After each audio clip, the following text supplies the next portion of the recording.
and welcome back to another episode of the Weekly Brief. My name is Brianna Nibbs, and I will be bringing you the latest coverage in politics, national news, entertainment, world news, and sports. Without further ado, let's get right into it. In national news, 8 people are dead after a shooting spree that took place at 3 Atlanta spas on Tuesday evening in Atlanta, Georgia. Police received a call around 5 p.m. about a shooting that took place at Young Asians Massage Parlor in Cherokee County. When officers arrived at the scene, they found 2 people dead while 3 others were alive. However, 2 out of the 3 were pronounced dead after being rushed to the hospital. 2 more 911 calls were received around 5:47 and 5:57 p.m. about shootings that took place at 2 more massage parlors that are across the street from each other, 30 miles south from where the first shooting took place. Police say 3 people were killed at the Gold Spa and 4 people were killed at the Aromatherapy Spa. They later arrested the suspect, who was identified as 21-year-old Robert Aaron Long, that same night. Long faces 8 counts of murder and 1 count of aggravated assault. The motivation behind the shooting spree remains unknown, as the Atlanta police and the FBI is currently investigating. However, there are questions remaining on whether or not the shooting is considered a hate crime. It was reported that Long told Cherokee County Sheriff Jay Baker that he has a sex addiction issue and wanted to eliminate the temptation. Many people, including the AAPI community, condemned Tuesday's shooting. Executive Director of Asian Americans Advancing Justice Atlanta, Stephanie Cho, said in a statement, quote, "We are heartbroken by these acts of violence. 6 Asian women lost their lives. Now is the time to hold the victims and their families in our hearts and in our light. We're calling on our allies across communities of color to stand with us in grief and solidarity against racist violence in all its forms. When our most vulnerable community members are targeted, we all need to band together." In politics, President Biden and Vice President Kamala Harris is currently in Georgia to meet with Asian American lawmakers and Pacific Islander leaders after the shooting spree that took place in Atlanta on Tuesday that killed 8 people, 6 who are Asian American women. White House Press Secretary Jen Psaki told the press that both Biden and Harris will meet with the lawmakers to discuss about the impact of the incident on the community and to get their perspective on the rise of anti-Asian hate crimes. Initially, Biden and Harris were scheduled to participate in the administration's Help Is Here tour to promote the $1.9 trillion COVID-19 relief package that was passed and signed last week. Georgia State Representative B. Nguyen will be among others to meet with Biden and Harris, along with Atlanta Mayor Keisha Lance Bottoms. The duo is also set to meet with voting rights activist Stacey Abrams, who have been widely credited and praised in helping flip the state of Georgia to blue during the 2020 presidential election.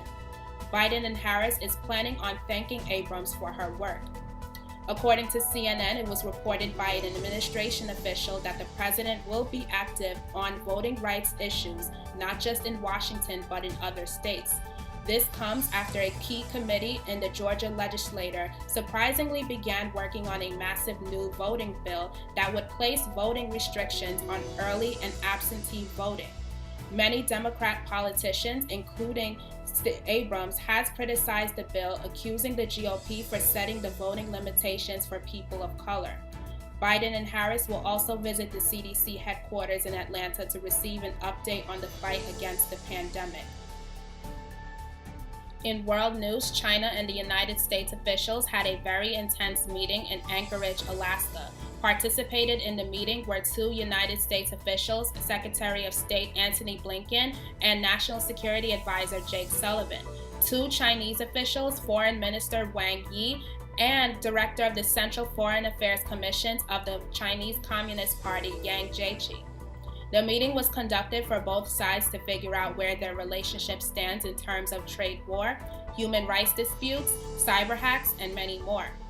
During his opening remarks, Secretary Blinken blasted China for not following global rules and norms, quote, "Each of these actions threaten the rules-based order that maintains global stability. Our intent is to be direct about our concerns, direct about our priorities, with the goal of a more clear-eyed relationship between our countries moving forward, end quote.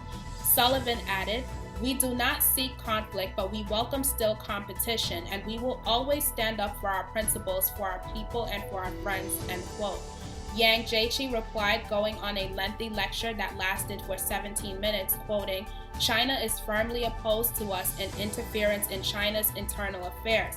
We haste express our staunch opposition to such interference, and we will take firm actions in response to human rights. We hope that the United States will do better on human rights," end quote. He then added, quote, "And the United States has United States-style democracy, and China has Chinese-style democracy. It is not just up to the American people, but also the people of the world, to evaluate how the United States has done in advancing its own democracy in China's case. After decades of reform and opening up, we have come a long way in various fields," end quote. The fiery exchange lasted for more than an hour. In the entertainment world, the Grammys had kicked off on Sunday night with many artists taking home their wins as well as barriers being broken. Beyoncé broke the record as she became the first female artist with the most Grammy wins, as she received a total of 28 Grammy Awards. That night, she took home awards including Best R&B Performance, Best Rap Song, and Best Rap Performance, in which herself and Megan Thee Stallion were the first female duo to win those categories.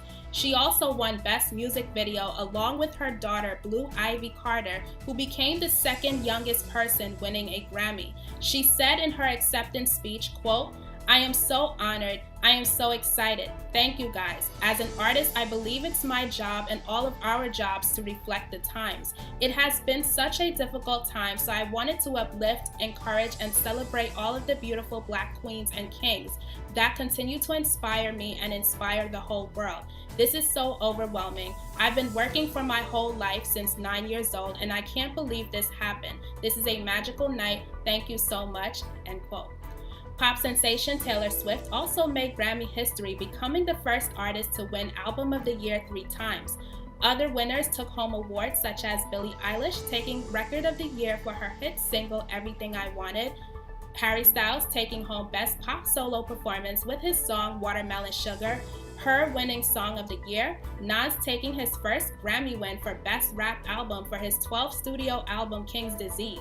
The Grammys format was different than all of the other past performances due to the current COVID-19 pandemic, delivering the award show with social distancing, masks, and crowdless performances.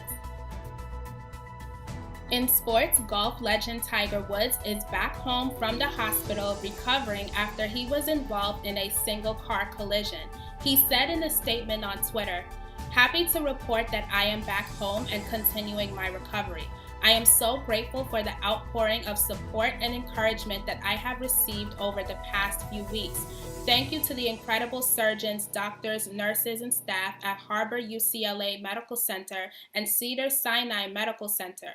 You all taken such great care of me, and I cannot thank you enough. I will be recovering at home and working on getting stronger every day." The 15-time major champion has not played an official tournament since he tied for 38 at the November Masters.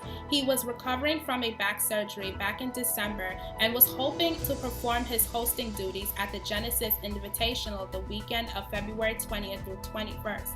Woods was on his way to the second day events just after 7 a.m. on February 23rd when he was involved in a single-car collision in which his SUV hit a curb and rolled over. He had multiple open fractures to his lower right leg. He had a rod placed in his tibia and screws and pins inserted in his foot and ankle during surgery, according to doctors at the Harbor UCLA Medical Center. And that is all for this week's coverage. You can check back next week's weekly brief where I will be bringing you the latest coverage on the news. Make sure you subscribe to MIC's YouTube channel so you won't miss out. Thanks for watching and have a great day. Please wear your mask, stay safe, stay well.